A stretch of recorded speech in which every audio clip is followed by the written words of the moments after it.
Eestlastele ikkagi meeldib küüslauku süüa, aga mina tean seda pigem sellise leiva peale väiksete viiludena panduna või kuskil toidu sees. Aga seda, et küüslauk selline gurmeetoit on ja ikkagi 5-käiguliseks õhtusöögiks piisab, seda sain ka mina täna õhtul siin teada. Küüslauguga iseenesest on ju väga lihtne. On inimesi, kes vihkavad küüslauku, on inimesi, kes armastavad küüslauku. Aga musta küüslauguga on kõik hoopis teistmoodi.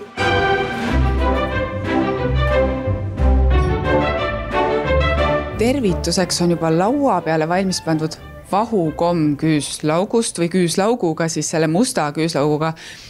Seda tuleb, see on nagu tarretis natukene. Väriseb käes.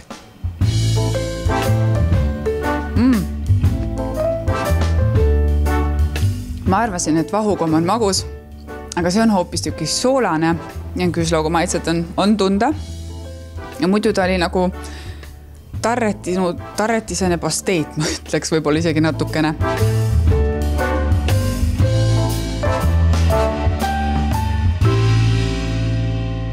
Au on kokaga koos siin nüüd laua ääres istuda, kes mulle seletab ära, mis järgmine toit meil siin ees on. Jaa, siin on meil Mibrosa ahjus 250 kraadilus küpsetatud auster. Me lisasime sinna musta küüslaugu vinegretti. Kui keeruline seda küüslauku siis siia niimoodi kombinatsiooni, et see sümbioos ja kõik ikkagi oleks hea oli nagu kombineerida üldse?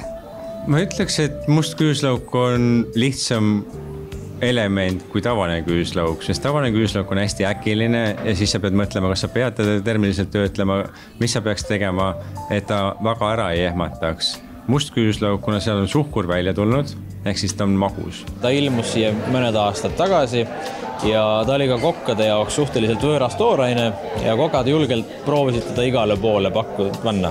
Niipea kui teda hakati pakkuma, ta läks toidu alla, toidu peale ja nii edasi.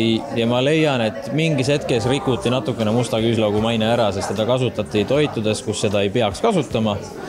Ja kui sa oled saanud ühe korra sellist toitu, kus sa teadsid, et seal on must küüslauk ja see ei sümpatiseerinud absoluutselt, sest see ei sobinud sinna, siis sa teist korda oled juba ettevaatlik. Siin tehakse juba lauas ruumi mulle, kuigi minu laud on teises kohas, aga võtan siis siit viisakalt istet, et kuidas siis maitseelamused siiamaani olnud on? Väga hea. Ma olen ennem ka musta küüslauku proovinud, aga väga vähe. Aga siin on kulinaarselt on ta väga hästi peidetud ja maitsed on tasakaalus, nii et väga meeldib. Aga tavalise küüslaugu sõber olete siis ikka ka? Jaa, ma olen ikka väga tugevalt küüslaugu sõber ja juba maast madalast. Igapäevaselt või? Ei, mitte igapäevast ei saa, siis mu kuulen siin naine ütleb või võib öelda vist naine, ma loodan, et ma ei valetan. Naine ütleb, et ikka vist igapäevaselt siin ikka see küüslauk on laual. No vahepeal läks minu meelest väga liiale selle tarvitamine, et ma juba pidin häält tegema natukene kõvemini.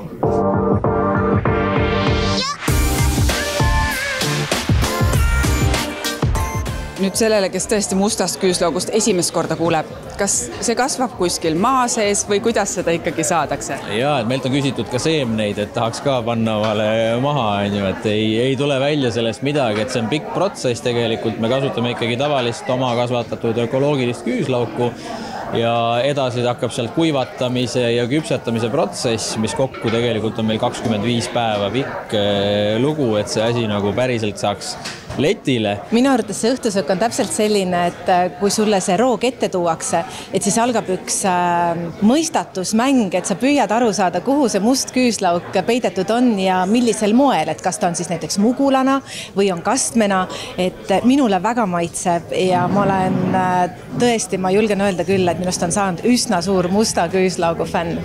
Tõepoolest, nagu külastajad ütlesid ka, et see on selline nagu mõistatuse mäng, et toit tuuakse laude, siis hakkad otsima, kus see küüslauk on.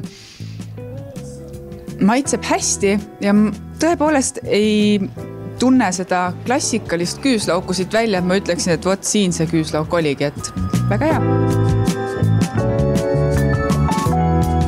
Ma olen jõudnud nüüd selle magustoiduni. Seega mul on kõik käigud läbi proovitud selle musta küüslauguga.